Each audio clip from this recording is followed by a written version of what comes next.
जो रिवाज हो गया है ना तलाक का, किसी की बेटी को तलाक न देना, इसलिए कि 7 बेटियां बाप पे इतनी बोझ नहीं होती हैं जितना गालिब भाई एक बेटी के हाथ में तलाक का कागज बाप के कंधे का बोझ बन जाता है। हमारे पास सब कुछ है, हम इंसान भी एक नंबर के, माशरे में भी हमारी इज्जत है, हम जमींदार भी, हम प्रधान भी, हम हाजी भी हैं, नमाजी भी हैं। अगर नहीं है ना तो हुजूर का दिया हुआ अखलाक नहीं है। ये सबसे बड़ी कमी है। बात बात में आके तलाक देना, किसी की बेटी को घर से निकाल देना, निकल मेरे घर से निकल ना, ये ताने ना दो। ये तो एहसान है आमीना के लाल का, 12वीं के चांद का, कि अगर वो ना होते, निकाह उनकी सुन्नत ना होता तो किसी की माँ ने दूध नहीं पिलाया था, किसी की बेटी को हाथ लगा देता। ये तो 12वीं के चांद का सदका है, जिसने तुझे देखा नहीं, जिसने तुझे जाना नहीं, 3 मरतबा तूने कबूल कबूल कहा, तेरे बिस्तर पे आके बैठ गई, तूने कहा चल तो चलने लगी, तूने कहा बैठ तो बैठने लग गई, तूने कहा लेट तो लेट गई, तूने कहा चुप तो चुप हो गई, तूने कहा बोल तो बोलने लग गई। मुझे बता ये पावर तुझे किसने दी है, ये रिश्ते किसने मिलाए हैं? तो कहना पड़ेगा अपनी कुछ भी औकात नहीं थी, ये जो सारी शान और शौकत मिली है ये 12वीं वाले मुस्तफा के सदके में आता है। इसलिए हुजूर की दी हुई इस नेमत का नाजायज फायदा नहीं उठाएंगे इंशाअल्लाह। वादा करते हैं इंशाअल्लाह। बोलो, आपकी वजह से किसी बाप की आंख में आंसू नहीं आने चाहिए। मैंने क्या बोला? आपकी वजह से किसी बाप की आंख में आंसू नहीं आने चाहिए। आप किसी की बेटी को सताते हो ना तो बाप रोने लगता है। और जानते हो बाप बेटी का रिश्ता इससे भी ज्यादा घना होता है। देख रहे हैं मेरी उंगलियां? इससे भी ज्यादा बाप बेटी का रिश्ता घना होता है। इतना गहरा रिश्ता बाप बेटी का होता है कि बेटी बहुत खुश होती है ना तो बाप फिर रोने लग जाता है, खुशी के आंसू निकल आते हैं। बाप बेटी को गम में देखता है तो फिर रोने लग जाता है, इसलिए कि बाप बेटी का गम बर्दाश्त नहीं करता है। आप रिश्ते को समझना चाहते हो ना तो मैं एक बात बता के बात खत्म करूं। हुजूर के बड़े बड़े दुश्मनों के नाम आप पढ़ें। हुजूर के बड़े बड़े दुश्मनों में अबू सुफियान का भी नाम है, अबू जहल, उतबा, शैबा, अबू लहब, उतैबा, ये सारे हुजूर के बड़े दुश्मनों में नाम आता है इनका। लेकिन जानते हो हुजूर के किसी बड़े दुश्मन को दीन की दौलत नहीं मिली सिवाय अबू सुफियान के। आप तारीख पढ़, हजरत अबू सुफियान के अलावा हुजूर के किसी दुश्मन को भी हुजूर का दीन नहीं दिया गया, मिला ही नहीं उसे कलमे की तौफीक ही नहीं हुई सिवाय अबू सुफियान के। मुफस्सिरीन लिखते कि अबू सुफियान ये क्यों ईमान लेकर के आए? जब इसकी वजह की तह में गए ना ईमान से कलेजा ठंडा हो जाएगा। बोले जरा सुभान अल्लाह। पता लगाया गया कि अबू सुफियान ही को ईमान की दौलत क्यों मिली, तो सुने बेटी क्या होती है। हजरत सैयदा तैयबा ताहिरा खातून जन्नत सैयदा फातिमा ज़हरा रज़ी अल्लाह ताला अन्हा छोटी हैं, गली से गुजर रही है मक्के की। जब एक गली से गुजरी ना तो आपने ना गुजरते हुए देखा अबू जहल हुजूर की बुराई कर रहा था, और बेटियां कभी बाप की बुराई बर्दाश्त, बेटियां कभी बाप की बुराई बर्दाश्त नहीं करती हैं। और याद रखिएगा अगर घर में सुकून चाहते हो ना तो कभी बीवी के बाप को और उसके भाई को किसी चीज का ताना या गाली मत देना, तुम्हारे घर में आसानी से झगड़ा नहीं होगा। अगर आपने सोने के लुक खिला के गालिब साहब और इतना कह दिया तेरा बाप नंगा है तो तुम्हारे सोने के लुकमों की कोई हैसियत नहीं, फिर वो वहां तक सुनाएगी जहां तक तुमने या हमने सोचा नहीं। इसलिए बच्ची को माँ बाप भाई बहन का रिश्ता बड़ा प्यारा होता है। और फिर बेटी वो भी मेरे हुजूर की, और आम नहीं वो भी खातून जन्नत। अबू जहल खड़े होकर हुजूर को बुरा कह रहा था, खातून जन्नत। सैयदा कायनात ने कहा सालिम चुप हो जा, तू झूठा है, रब ने मेरे बाप को सच्चा बनाया है। जब इतनी बात खातून जन्नत ने कही है, अबू जहल यारों के बीच में खड़ा था, उसकी बेइज्जती हो गई। उसने आगे बढ़ के सैयदा कायनात के थप्पड़ मार दिया। जैसी थप्पड़ लगा है आप रोते हुए घर आई है। मेरे नबी ने बेटी को रोते हुए देखा है, जिसको पूरी जिंदगी बिन माँ बाप बिन माँ के पाला है।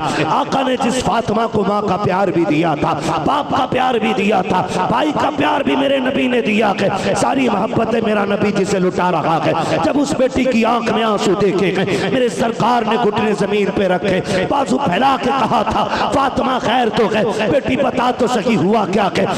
अब्बा जी आज मुझे ऐसे ऐसे अमर ने मारा है। मेरे नबी को गुस्सा आ गया, फरमाया जाओ बेटी जाके अबू सुफियान से या हमजा से जाके कहो कि आज की अबू जहल मेरी बेटी से माफी मांग ले, वरना आज तक मैंने किसी के लिए बददुआ नहीं की है। अगर उसने माफी नहीं मांगी आज मैं बददुआ करूंगा और एक भी मेरी बेटी का दुश्मन जमीन पे जिंदा नहीं रखेगा। आज पहली मर्तबा नबुव्वत का लहजा जलाल में बदला है। आज आका ने पहली मर्तबा बेटी के आंसू देख करके गुस्से में कहा था आज मैं बददुआ कर दूंगा, वरना नबुव्वत का मिजाज आप देखें। पत्थर मारे गए जंग में, नबी ने बददुआ नहीं की है। पैरों में कांटे लगे गए, नबी ने बददुआ नहीं की है। राहों में कुएं खोदे गए, आका ने बददुआ नहीं की। ताइफ में पत्थर मारे गए, आका ने बददुआ नहीं की। आखिर बेटी का रिश्ता कैसा था, एक थप्पड़ बेटी के लगा के आज नबुव्वत का लहजा जलाल में बदल गया है। आका कह रहे हैं या तो वो बेटी को राजी कर ले, वरना आज नबुव्वत के हाथ उठेंगे और आज मैं बददुआ करके दिखाऊंगा, उसको मिटा के रख दूंगा। खातून जन्नत घर से निकली है ताकि हजरत हमजा से मुलाकात हो या अब्बास से मुलाकात हो। सबसे पहले अबू सुफियान से मुलाकात हो जाती है। अबू सुफियान अभी ईमान नहीं लाए हैं, कहा देखा रोते हुए बैठ गए, बेटी क्या बात है। कहा मेरे बाप ने भेजा के, किस लिए भेजा के कि मुझे अबू जहल ने ऐसे ऐसे थप्पड़ मारा है, आप चल के उससे पूछे तो सही। जैसे इतना सुना है हजरत अबू सुफियान ने खातून जन्नत को प्यार से सीने से लगाया, गोद में उठा करके अबू जहल के दरवाजे पे लाए हैं। दरवाजे पे दस्तक दी, अंदर से आवाज आई कौन? अबू सुफियान। उसने कहा पार्टी का बंदा है। जल्दी से दरवाजा खोला, लेकिन क्या देखता है गोद में खातून जन्नत है। अबू सुफियान के चेहरे पे गुस्से के मारे सुर्खी आ गई है। कहते हैं जालिम तुझे बेटियों की भी तमीज रखी है, हमारी दुश्मनी इसके बाप से है। इस बच्ची ने तेरा क्या बिगाड़ा था, क्या तुझे इतनी भी गैरत नहीं आती?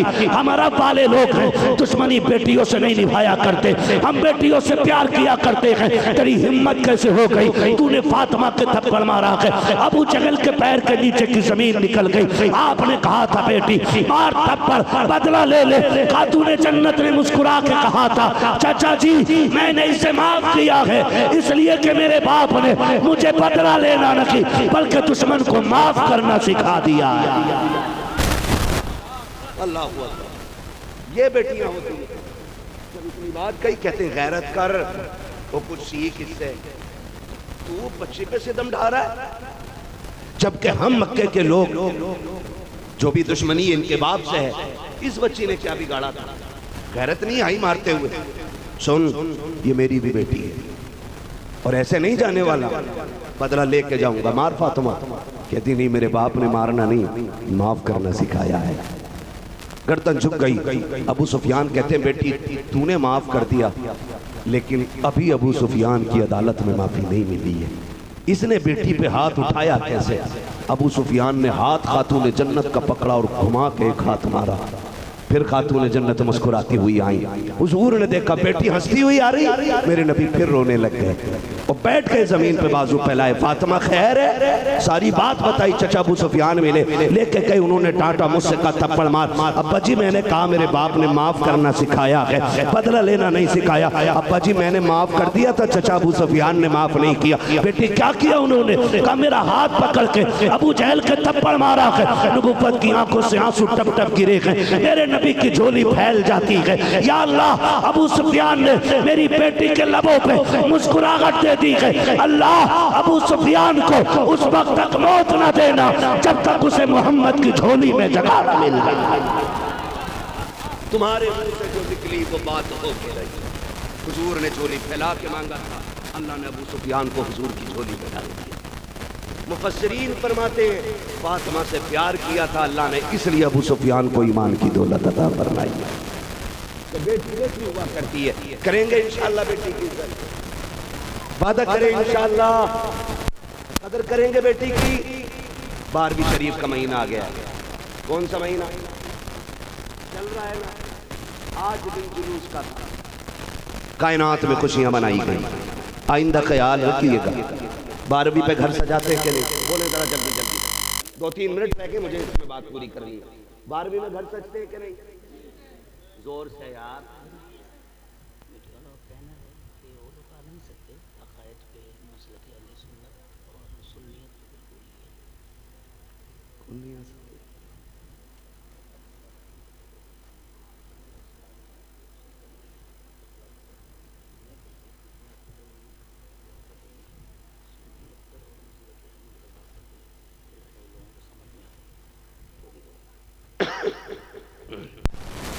मेहरबानी करके पहले बता देते।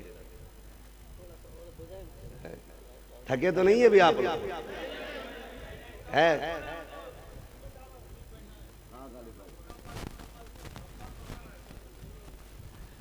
चलूं आगे? आगे पढ़ना चाहते हैं जरा बोल दें या रसूल अल्लाह।